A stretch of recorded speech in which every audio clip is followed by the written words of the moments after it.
Tavares. Presente, Doc. Presente. Gracias. Gracias. El día de ayer por ahí, André, ¿fue André o alguien más que nos pidió para revisar el examen? Porque ahorita veo que no está presente André. Pedro. ¿Sí fue André? ¿O fue alguien? Sí, fue él. Fue Pero él, pues, ¿verdad? sí. Sí, doctora. Fernanda, dime. Sí, fue él. Bueno, ¿lo vemos de todas maneras o se continuamos con los temas? Si Pues de una vez gusta, lo vemos. para verlo, ¿sí? Sí. Bueno, muy bien. Entonces vamos a ver el examen. Dice, corresponde a las pérdidas insensibles en el organismo en 24 horas. Por allí en el capítulo de líquidos y electrolitos vimos todas las secreciones, ingestas y excretas de líquidos. Y por las pérdidas pulmonares, por la respiración o por el sudor, claro que estas están sujetas a que el paciente no tenga fiebre, a que el paciente no haga ejercicio, porque si está en una hiperventilación, pues se va a perder más líquido, pero la pérdida insensible normal son de 600 a 750 mililitros. ¿De acuerdo? Por ahí venían las respuestas 1500, 2000, 600, 250 y 500. Luego, se considera que no tiene relación con la presentación de la infección en el paciente. El número inicial de microbios. ¿Una infección depende de la cantidad de microbios que hay, sí o no?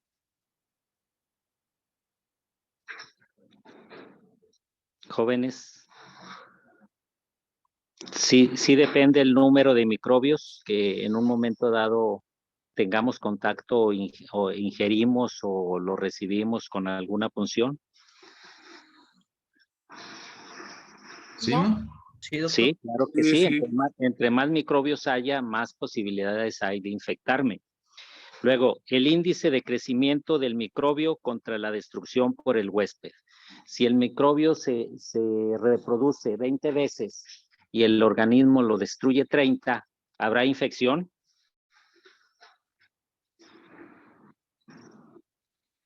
Si el organismo, ¿lo puedo repetir otra vez, por favor? Sí, si el microbio se reproduce 20 veces y el organismo destruye 30, ¿habrá infección?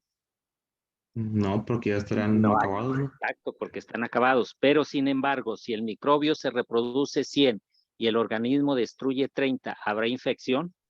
Sí. Exactamente, entonces ese sí tiene que ver. Va a depender de la virulencia del microbio. Si es un microbio, por ejemplo, el del tétanos, que produce una toxina sumamente infecciosa, ¿va a producir infección? Sí. Claro que sí. ¿Por qué? Porque tiene una alta toxicidad. Va a depender de la potencia de las defensas del huésped, que haya o no haya infección. Un paciente inmunodeprimido es más fácil que tenga una infección. Sí. Sí, exacto. Entonces, todas esas preguntas no son. Ahora, la osmolaridad del huésped. La osmolaridad del huésped está dado por las proteínas y los elementos insolubles en sangre, que estamos hablando en aspectos normales de 200 miliosmoles por litro. ¿Eso tendrá algo que ver con la infección? Que esa era la última de las 5 posibles. Claro que no, entonces la osmolaridad, esa no tiene nada que ver con que se presente una infección, sí o no. Luego, ¿cómo se define mejor la infección? Un estado patológico como la pancreatitis, una respuesta de reacción inflamatoria sistémica, una condición en traumatismo múltiple, o la identificación del microorganismo en tejido o torrente sanguíneo. Y la última, un estado patológico en neoplasia. Acordémonos que comentamos que la infección es identificar a un microorganismo en un tejido o en el torrente sanguíneo. Entonces la respuesta era D. Luego, no forma parte de los eventos principales de la hemostasia. El tapón plaquetario, ya vimos que forma parte. La fibrinolisis forma parte. La vasoconstricción forma parte. La formación de fibrina forma parte. Solamente los efectos moleculares inflamatorios, esos no tienen nada que ver con la hemostasia o con la control de una hemorragia en una que ver. Luego, el objetivo principal de la fase prequirúrgica. Descartar pacientes quirúrgicos por su mortalidad. Precisar el éxito de una cirugía. Definir el costo de una cirugía. Conocer las expectativas de los familiares.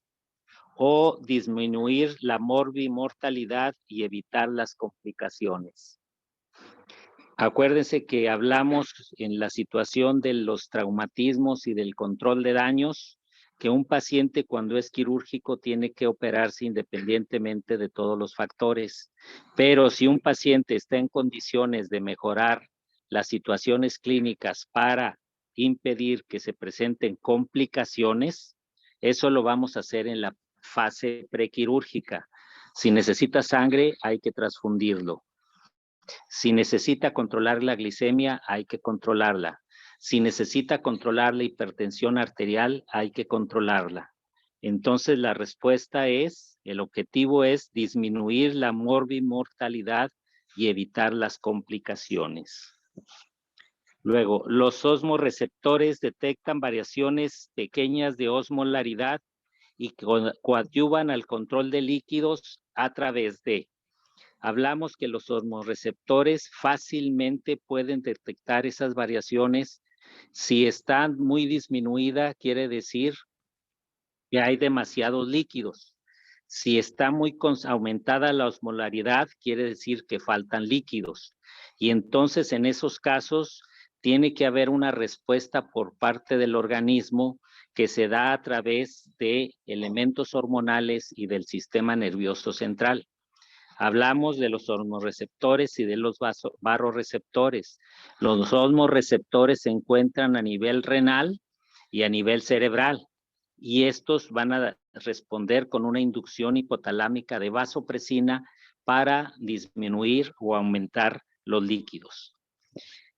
También los vasoreceptores, pero estos es la siguiente pregunta. Los vasoreceptores modulan acciones por cambios en la presión y el volumen circulante a través de los vasoreceptores. En caso de que disminuya la presión arterial o aumente la presión arterial, van a estar atentos a efectuar cierta reacción, igual que los osmoreceptores, en elementos neurológicos o en elementos endocrinos. En este caso, los efectos neuronales y hormonales se van a estar dados a través de la renina-angiotensina. Acuérdense que estos elementos de renina-angiotensina son potentes vasoconstrictores. Si nos baja la presión, viene una vasoconstricción generalizada con el fin de aumentar la presión mientras se originan los demás factores que van a ayudar a la hemostasia del organismo. Entonces, la respuesta era los efectos neuronales y hormonales a través de la renina-angiotensina. Luego, no es un dato hipernatrémico sistémico. Por ahí les recalcaba que todos los efectos de hipernatremia, que es el aumento de sodio en sangre, iban a ser principalmente neurológicos. Todos los datos de hipercalemia, o sea, de elevación del potasio, iban a ser cardiológicos. Entonces, en ese sentido, la onda T es de hipercalemia.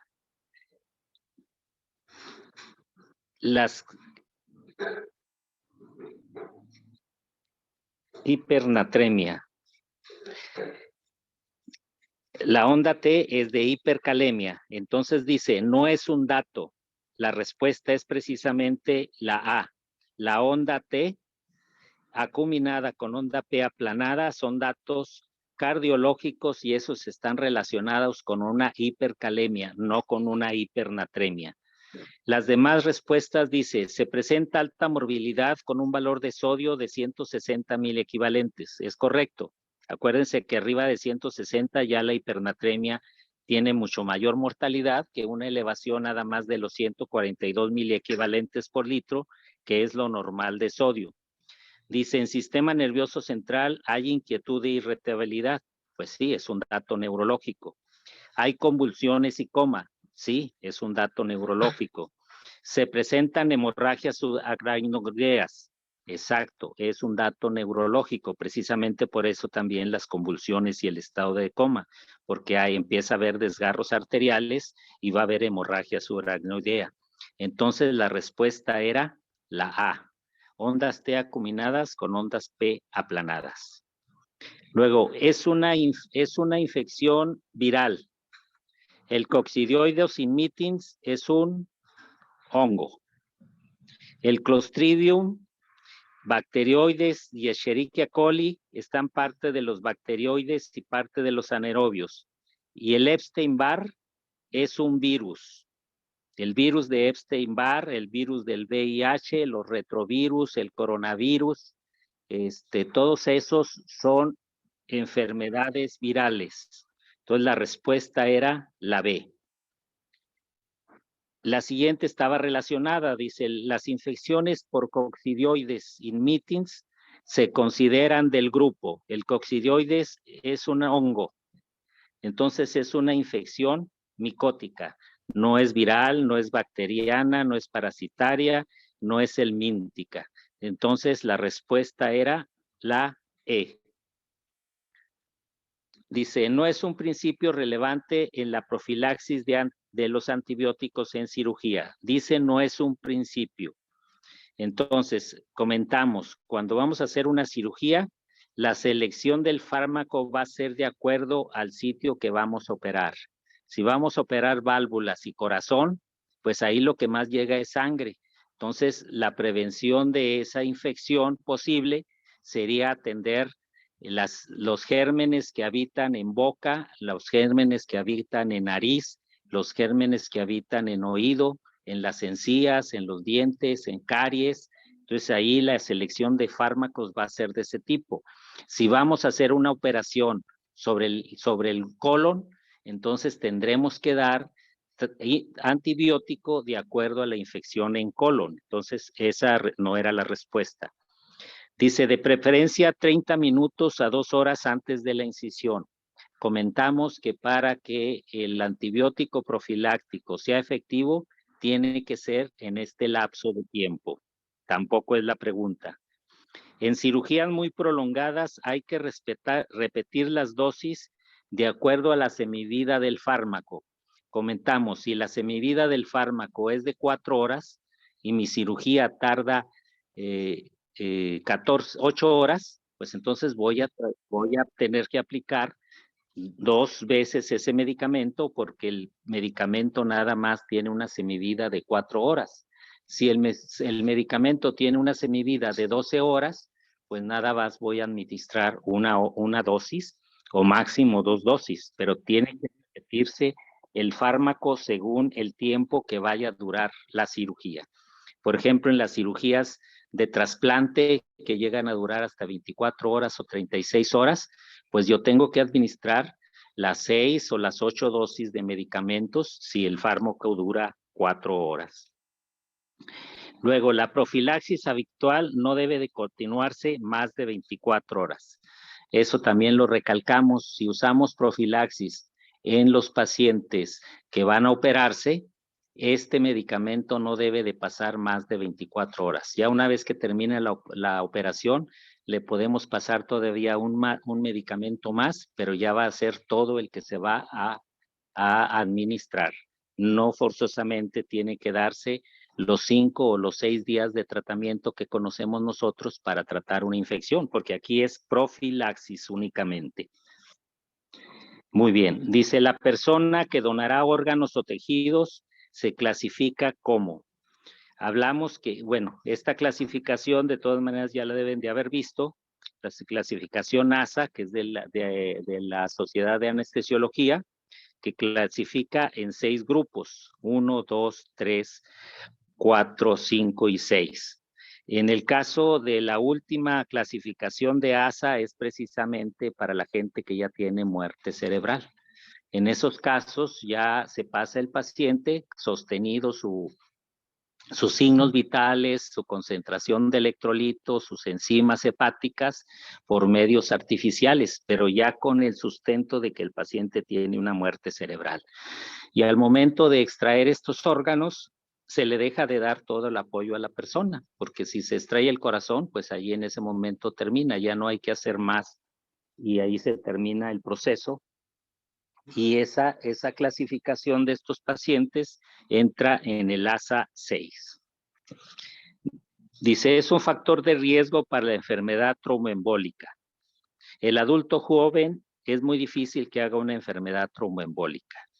La cirugía de ojos también es una cirugía ambulatoria y esta es difícil que vaya a ser una enfermedad tromboembólica. Los procedimientos endoscópicos son procedimientos ambulatorios que llega el paciente, le hacen una endoscopía y se va a su casa. Solamente se le da una sedación y es difícil que haga un procedimiento embólico. La cirugía ambulatoria, pues son pacientes igualmente que llegan y se van a su casa y no necesitan ninguna otra situación, ni medicamentos, ni nada. En cambio, un paciente que está inmovilizado en cama por más de 7 días, pues tiene mucha probabilidad de formar un émbolo en las piernas o en pulmón y hacer una tromboembolia por el hecho de la estasis en que está el paciente. Dice, su presencia en la circulación le da un valor como marcador de trombosis. Por ahí ya ustedes han visto lo que son los elementos de la ciclooxigenasa y los bloqueadores de ciclooxigenasa. El CAMP cíclico, que es un elemento que nos ayuda en la producción de energía y en el traslado de ciertos elementos que tienen que trasladarse a través de las células, a través de esta manera. El tromboxano A2 es un medicamento, un elemento que ayuda en la trombosis y en las funciones de hemostasia de la sangre. Y la serotonina, pues es una hormona secretada por diversos órganos que no tiene nada que ver con la trombosis. Sin embargo, cuando hablamos de los procesos inflamatorios, hablamos que el dímero D está relacionado directamente con la trombosis en las personas. Por ahí comentamos también que en los pacientes con enfermedad de coronavirus, el COVID, los elementos que nos marcan con mayor riesgo y que incluso nos indican que hay que tratarlo con enoxaparina es precisamente el dímero D. Y está en relación la trombosis con la elevación que tenga el dímero D. Entonces la respuesta era el dímero D. Dice, el choque hipovolémico con la pérdida sanguínea de 1,400 mililitros se considera, comentamos, el grado 1 es de 750 mililitros. El grado 2 es de 750 a 1,500. El grado 3 es de 1,500 a 2,000. Y el grado 4 es de 2,000 en adelante. Entonces, en este caso, la respuesta era el grado 2. Dice, las bacterias en infecciones quirúrgicas con tinción de Gram con rapidez nos pueden orientar en su identificación. Hablamos que el elemento más rápido que nos puede servir para iniciar un tratamiento antes de que el cultivo pueda llegar a realizarse, porque este tarda 3, 4 y a veces más días, sobre todo cuando es de hongos o de ciertas bacterias que tienen un crecimiento lento. Entonces no vamos a esperar hasta que esté el resultado para empezar a tratar un paciente. Y hablamos que era de mucha ayuda la tinción de Gram, porque esta se hace inmediatamente con la secreción que podamos obtener o con los productos que hagamos de una extracción de un líquido purulento en abdomen o un absceso en otra cavidad. Y si nosotros hacemos la tinción de Gram, pues vamos a encontrar que las bacterias gram positivas se van a marcar de azul y las bacterias gram negativas se van a marcar de rojo. Y si se marcan de ese aspecto, pues ya sabemos nosotros que tenemos que dar determinado antibióticos, ya sea si fueron gram positivos o si fueron gram negativos. En los gram positivos, pues podemos dar una penicilina, una cefalosporina. En el caso de los gram negativos, pues a lo mejor un aminoglucósido, o una quinolona o un elemento de otra característica. Esto lo vimos cuando estuvimos revisando lo de las infecciones en tejidos y órganos, infecciones crónicas y agudas. Luego, no es un criterio de respuesta inflamatoria sistémica. Acuérdense que la respuesta inflamatoria sistémica es una medida de defensa del organismo. Con esos elementos el organismo trata de controlar y de eliminar la infección, pero lógicamente no es suficiente. Pero estos elementos ya nos indican que existe un proceso inflamatorio. Cuando la presión sistólica está por abajo de 90 milímetros de mercurio, sabemos que hay un cuadro que está afectando al organismo. En los leucocitos arriba de 12,000, sabemos que hay un cuadro infeccioso que está afectando al organismo. Cuando hay una pandemia arriba de 10%, lo normal es de 0 a 3, pues también hay formas jóvenes que nos indican que hay ahí un proceso infeccioso causado por alguna bacteria. Cuando la frecuencia cardíaca es arriba de 90, bueno, pues podemos considerar que esta es una respuesta inflamatoria a cualquier situación, ya sea una infección que nos está causando una hipertermia y una elevación de la temperatura y de la frecuencia cardíaca, que hemos hecho un ejercicio extremo, es un proceso inflamatorio que está inflamando nuestra sangre, nuestros músculos, y tiene que haber una respuesta inflamatoria, y eso es la taquicardia. Entonces ahí también es una situación. Pero la osmolaridad intersticial arriba de 300, pues no nos indica que sea un proceso inflamatorio. Así la osmolaridad esté normal, puede existir un proceso inflamatorio de cualquier tipo, físico, infeccioso, traumático, un accidente, etcétera, pero la osmolaridad no es un criterio de respuesta inflamatoria. En condiciones de inestabilidad o estado de choque, la presentación de la función renal se debe mantener. Hablamos que la diuresis normal es de 0.5 a 1 mililitro por kilo de peso por hora. La definición del estado de choque. Cuando una persona es incapaz de satisfacer las necesidades metabólicas de la célula, está en estado de choque. ¿Qué puede ser esas necesidades? Pueden ser de oxígeno o pueden ser de nutrientes. Entonces, esa es la definición del estado de choque.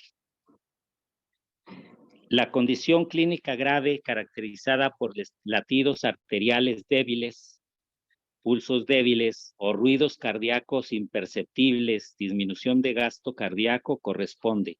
Comentamos en la situación de los accidentes que una ausencia del ruido cardíaco, una disminución del latido, una baja de presión arterial, estamos hablando de un tamponade cardíaco. Hay una compresión allí en el corazón que no le permite que lata, por lo tanto no vamos a tener latidos perceptibles o latidos fuertes. La respuesta era tamponade cardíaco. Dice, es el trastorno de cicatrización donde la cicatriz rebasa los bordes de la herida. Hablamos que ese tipo de cicatrización anormal es la cicatriz queloide. Cuando no se rebasan los bordes, hablamos que es una cicatriz hipertrófica. Luego es una enfermedad del tejido conectivo con mutación del gen FBN1 que está caracterizado con aragnodactilia, talla alta y aneurisma de aorta, y esto corresponde, aquí vienen las 5 enfermedades que están relacionadas con el tejido conectivo. Pero los aneurismas, la talla alta y la aragnodactilia y esta mutación de este gen está dado en el síndrome de Marfan. Luego, la enfermedad autosómica recesiva que deteriora la cicatrización y mejora con tratamientos complementarios de zinc corresponde Otra vez, las 5 patologías del tejido conectivo y la enfermedad en donde por causa intestinal no se va a absorber el zinc es la acrodermitis enteropática. Su mismo nombre lo dice, acrodermitis enterohepática, que es por falta de absorción de zinc. Entonces la respuesta era la acrodermitis enteropática. Dice, se conoce como desmielinización focal del nervio. Por ahí cuando hablamos de los diferentes tipos de lesiones y daños en hueso, fetal, tejido intestinal, tejido fetal y tejido neurológico, la neuropraxia es la desmielinización focal del nervio. Todas las demás lesiones, neurosmesis, axontonomesis, la lesión de transición y la ruptura neurológica, no tienen nada que ver con la desmielinización. Solamente la neuropraxia es la desmielinización focal de los nervios. Luego, la cicatrización deficiente de tejido específico en tubo digestivo puede ocasionar el tubo digestivo, también ahí lo comentamos, en caso de que esos valores que nos ayudan al intestino a que rápidamente cicatrice, como es la vascularidad, como es la abundante inervación neurológica, va a ser mucho más rápida en el estómago que en el colon. Acordémonos que cada vez que nos alejamos más del estómago, la cicatrización puede ser deficiente. Entonces, si hay un problema en la deficiencia de la cicatrización, eso nos puede causar una dehiscencia, nos puede causar una estenosis, nos puede causar las fugas cutáneas, nos puede causar fístula entre los órganos porque no cicatriza adecuadamente. Pero ese tipo de problemas no nos va a causar cáncer. Es otra las sintomatologías de falta de cicatrización en el tubo digestivo. Entonces la respuesta era cáncer. Muy bien, jóvenes. Entonces, no sé si tienen alguna pregunta. Jóvenes. No, doctor. Muy bien. Por ahí les había comentado antes del examen, a veces sí es necesario que lean bien la pregunta. Muchos de ustedes, estoy casi seguro, que se han de ver confundido con las cuestiones de que no es o cuál es la correcta, y eso, pues como quiera que sea, les va a disminuir en sus aciertos correspondientes del examen. Por eso siempre es necesario leer bien la pregunta y ya ir analizando cada uno de los elementos, y muchas veces gran parte de las preguntas están dentro de las mismas respuestas, como los problemas de tejido conectivo. Allá hablamos de una situación de falta de cicatrización, falta de zinc, y ahí podemos fácilmente relacionarlos con una absorción deficiente intestinal, y ya vamos a saber que eso es enteropático, y ahí mismo está la respuesta. A veces es un poquito irnos al sentido común, y muchas de esas preguntas las podemos nosotros relacionar. Por ejemplo, lo de osmolaridad, que en ocasiones se sitúan ahí en las preguntas que revisamos ahorita, y esas las podemos encontrar ahí. Entonces, sí es necesario que, aunque en general les comento que les fue bien en el examen y muchos están conservando más o menos su promedio adecuado,